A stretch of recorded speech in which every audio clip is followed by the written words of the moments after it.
How's it going, guys? Starchar here. You're wondering, he's wearing the Aeropostale shirt again. Well, it's because I recorded the LEC final and the LCS final standings videos in the same day. So, sorry. If you're wondering about the shirt, leave a comment, ask about it, I'll answer it. Anywho, let's get on to the actual reason why you're here. LCS end of season statistics. That's why we're here. So, let's talk. Of course, Cloud9, best team. By far, it's not even close.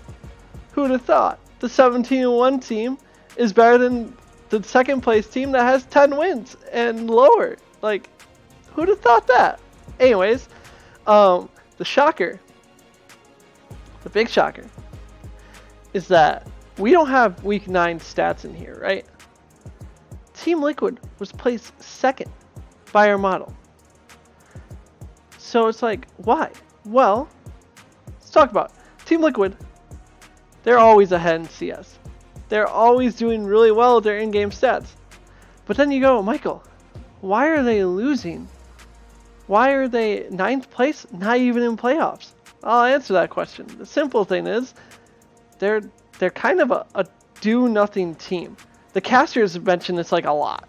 Like if you look at how Team Liquid plays, they're doing everything well, except for actually playing the game. Like their synergy as a team is not that great. Their coordination is they're kind of a team where it's like you watch them do really well, but then you get to the end of the game, they watch their lead or they watch like the game just go away. They watch themselves lose pretty much. It's like a slow loss every time you see Team TL play. That's why they're 9th. Because they're not disciplined in how they play. But statistically, they're a fantastic team. Evil Geniuses placed 3rd according to our model, and we don't even have the Jizuke split push statistics from the last week. And I assume that if we had the last week's stats in here, Evil Geniuses might be 2nd. TSM, 4th. Golden Guardians, 5th. Golden Guardians, I'm super proud of them.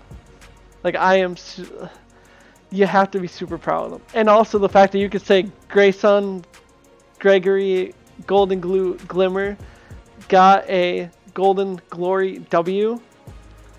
So many G's. It's so great to say. Like I'm just a huge fan of Golden Guardians in general. Like this team has amazed me. The fact that they're 5th is awesome. Anyways, CLG 6th. Pobelter has turned this team around. Like if you look at this team with Pobelter and you look at this team before Pobelter, they were booty cheeks. They were not good before Pobelter. Now they're fantastic. So that's why they're 6th. FlyQuest, they are having a huge identity crisis right now, for one. Number 2, they are like Team Liquid, except not as statistically good. They're kind of a watch the game fly away from you. For some reason, they're letting Power of Evil drop to Ari, which makes no sense to me at all. Like, that champion is the champion where it's like, if you didn't smash early, then you lose. What's happened every single time FlyQuest has picked Ari? Oh, he didn't smash early, ended up losing. Shocker. And it's like, Power of Evil is the playmaker on FlyQuest. If Power of Evil doesn't have a great game, FlyQuest doesn't have a good game all around. So that's why they're rated so low. Dignitas, oh boy, Dig Baron. It exists and it appeared in the model. The Dig Baron, oh boy. The part where Dignitas start out really well and then they just throw away the mid-late game. It's prevalent here. Acadian has done great things for this team. Don't get me wrong. Like it's not showing the score right here. Except, a point to notice is that Acadian games don't look good here because Dignitas as a whole hasn't been looking good. I am very pro Acadian for Dignitas. I think he's way better than Grig. And yeah, that's all I got to say on that one. 100 Thieves, 9th, Immortals, 10th. So I'm not sure why 100 Thieves is rated so low. But the thing to notice is we don't have the week 9 games that 100 Thieves just popped off. They popped off in their Week 9 Game 1. They popped off in Week 9 Game 2 against TSM. They popped off in their tiebreaker against FlyQuest. Those 3 games are not in their statistics. Those are games at Ryoma. His score is going to increase big. Will 100 Thieves go above FlyQuest in the mile? Probably. Will they go above CLG in the mile? Probably. Because CLG didn't have that great, because all these teams didn't have that great games last week either. So it's like 100 Thieves will self-adjust in the model once we get those games in.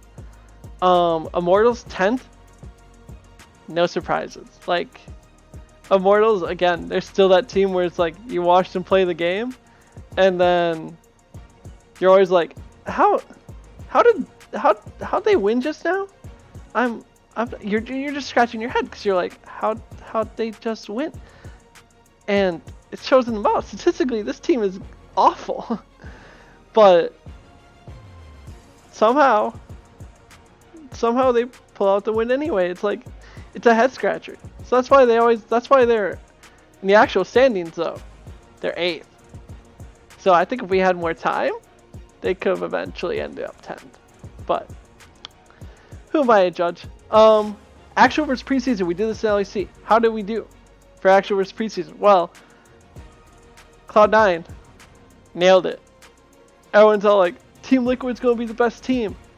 My models are like, no, dude, chill. Cloud9, they're gonna be the best team. Don't worry. What happened? 17-1, Cloud9. Let's go. Team Liquid. We're not gonna talk about this. We already addressed how Team Liquid is. Dignitas, we already addressed this one too. CLG, I was everybody else, like, it's CLG being bad. Like, it was on This or That. There was a This or That episode released on April 2nd, which is the same day this video is being recorded. One of them was CLG not making playoffs, or Golden Guardians making playoffs, and the answer was definitely CLG not making playoffs, because it's like, this team could have been great, and they're showing signs of greatness with Pope. So maybe they'll be this 4th place team at the end of next split. Who knows? Evil Geniuses 5th, so we placed them, and they showed us. Like, our preseason for, so here we had Team Solo Mid at 6th. They ended up getting 5th, so that's like another one that we were actually like very, very close on. FlyQuest we placed at 7th. Golden Guardians, we placed at 8th. I mean, everyone else placed them at 10th. So the fact that they got 6th, let's go. That's like awesome. Immortals, we placed at 9th. They got 8th. So we were very close. And 100 Thieves, they were my 10th place team, according to the model. So I'll tell you, they're still like low. 100 Thieves is, I feel like every LCS there's a team that just has like these miracle pop-offs. I think 100 Thieves is like that miracle team, the split. Yeah, I think 100 Thieves is the miracle team. Also, they're peaking at like the perfect time. Like, you look at how they played the last couple games just now versus the whole season, like, they're peaking at the perfect time. So, like, the model can't account for all of a sudden peaks like that, because I value more consistency throughout the whole split more than anything. And yeah, things to note is that jungle is the most volatile position in the system. In this model, jungle is the most volatile position. Blabber is like the 3rd highest scoring player in the model, just like he was during preseason. He's a humongous top scorer. No other jungler is even close to his score, and it's just because, like, Blabber is a super aggressive jungler. Like, he's so aggressive, and he makes the plays work, and he's consistent at making these aggressive plays work. And I believe that's why Blabber is so good. But, like, you look at other junglers, they're not, like, nearly as aggressive as Blabber. Like, the only jungler that's also super aggressive, and the closest jungler to Blabber is Dardoch. I think junglers, if I remember correctly when I looked at it before I recorded this, it went Blabber, Dardoch, Closer.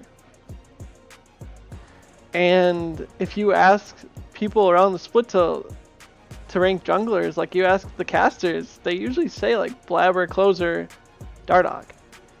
Except our model says Dardoch over Closer. So take that as you will. My personal, like the way I rated all the teams in my personal, now we'll talk about my personal because my personal is a little spicy. I personally think Team Solo Mid is way better than they have been able to show. If we base off that peak when they had that like run, I think they're way better than they show. I also think that Team Liquid can be a way better team once they get their coordination on lock. And so yeah, that's why my personal is going to look a little whack to some of you guys. My All-Pro team, because I know that it's going around, who's the MVP, who's the All-Pro, who's that. The All-Pro team, according to the model, is Licorice, Blabber, Jizuke, Sven, Vulcan. So it's pretty much Cloud9 replaced Niski with Jizuke. The MVP of the split, according to the model, is Sven. And then it's... Actually, wait. Let's check that. All the players are here. It's Sven. That's right. Tactical. Oh, we could talk about Tactical is a weird case. It's Sven, FBI, Blabber, and then Jizuke, Licorice, PoE. So Sven, FBI, Blabber, Jizuke is our top like X players.